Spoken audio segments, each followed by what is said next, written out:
আজ আমরা পলিসলিড অপশনটা কীভাবে ইউজ করতে হয় সেটি দেখা ট্রাই করব। আমরা দুটি লেআউট দেখতে পাচ্ছি, এটি একটি গ্যারেজের লেআউট মনে হচ্ছে। এটা যদি আমরা এখানে যেই ওয়ালগুলো আছে সেই ওয়ালগুলো থেকে যদি আমরা পলিসলিড ক্রিয়েট করতে চাই তাহলে আমরা যেভাবে ইউজ করতে পারি, আমরা শুরুতে আগে এই লেয়ার অপশন থেকে কিছু লেয়ার অফ করে দিচ্ছি।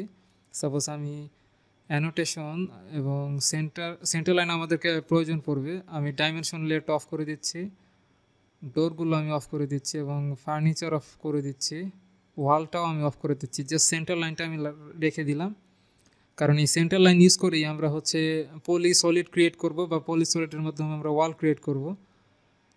এই লেআউটটাকে যদি আমরা 3Dতে কনভার্ট করতে চাই, আমরা শুরুতে আগে ওয়ার্ক স্পেস থেকে আমরা কোঅর্ডিনেট সিস্টেমটাকে একটু 3Dতে কনভার্ট করে নিই।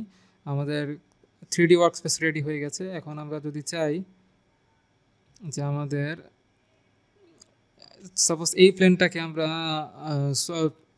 পলিসলিড ইউজ করে 3Dতে একটু ওয়াল ক্রিয়েট করব, তাহলে আমরা জাস্ট এটা প্রথমে একটু কপি করে নিই।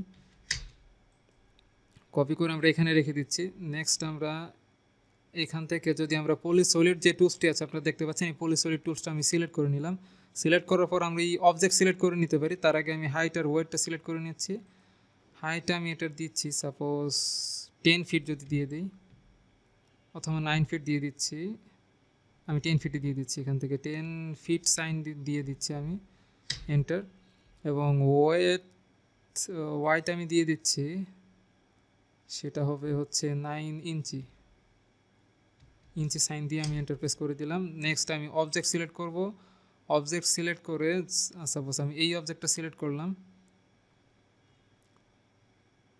আমরা যদি এটাকে রিয়েলিস্টিক করতে চাই তাহলে আমরা শুরুতে আগে আমি এই লাইনটা সিলেক্ট করে, এটা সেন্টার লাইনে আছে, আমরা এটা 0 লাইনে করে দিচ্ছি। দেন আমরা এটা যদি রিয়েলিস্টিক 2D ওয়ার ফ্রেমে আছে, আমরা যদি রিয়েলিস্টিক করে দেখি তাহলে দেখতে পাচ্ছি আমাদের ওয়াল কিন্তু ক্রিয়েট হয়েছে।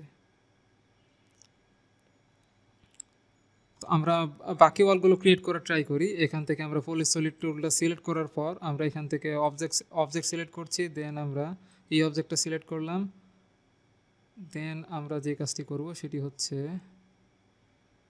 আমি আবারও পলিসলিড টুলটা সিলেক্ট করে অবজেক্ট সিলেক্ট করতে যাচ্ছি। আমরা এই সাইটের অবজেক্টটা সিলেক্ট করছি।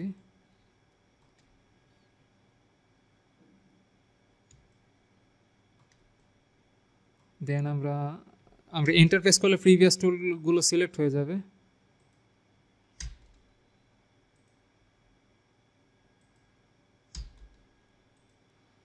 জাস্ট ইন্টারফেস করে আমি এগুলো কনভার্ট করে নিচ্ছি আর কি, প্রিভিয়াস টুলটাই আমরা সিলেক্ট করে নিচ্ছি বারবার।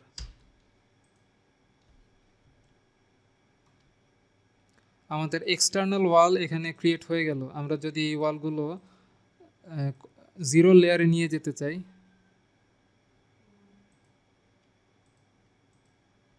তাহলে আমরা এখান থেকে লেয়ার অপশন থেকে আমরা এটা 0 লেয়ারে সিলেক্ট করলাম এবং স্কেপ করে দেখতে পাচ্ছি আমাদের এক্সটার্নাল ওয়াল ক্রিয়েট হয়ে গেছে। আমরা যদি চাই যে ইন্টারনাল যে ওয়ালগুলো আছে এগুলো হাইট এবং ওয়েট চেঞ্জ করার জন্য, তাহলে জাস্ট আমি আরেকবার পলিসলিড অপশনটা সিলেক্ট করে এখান থেকে হাইট আমরা চেঞ্জ করে দিচ্ছি। তখন ছিল 10 ফুট, আমি এটাকে 8 ফুট করে দিচ্ছি। আমি ফুট চিহ্ন দিয়ে দিচ্ছি, এন্টারপ্রেস করে দিলাম। এবং ওয়েট আমি আবার এটা চেঞ্জ করে দিচ্ছি 9 থেকে 6 ইঞ্চিতে। 6 আমি ইঞ্চি সাইন দিয়ে এন্টারপ্রেস করে দিলাম। নেক্সট আমি এখন অবজেক্ট সিলেক্ট করছি। আমি এই অবজেক্টটা সিলেক্ট করলাম। দেন আমি এই অবজেক্টটা সিলেক্ট করলাম।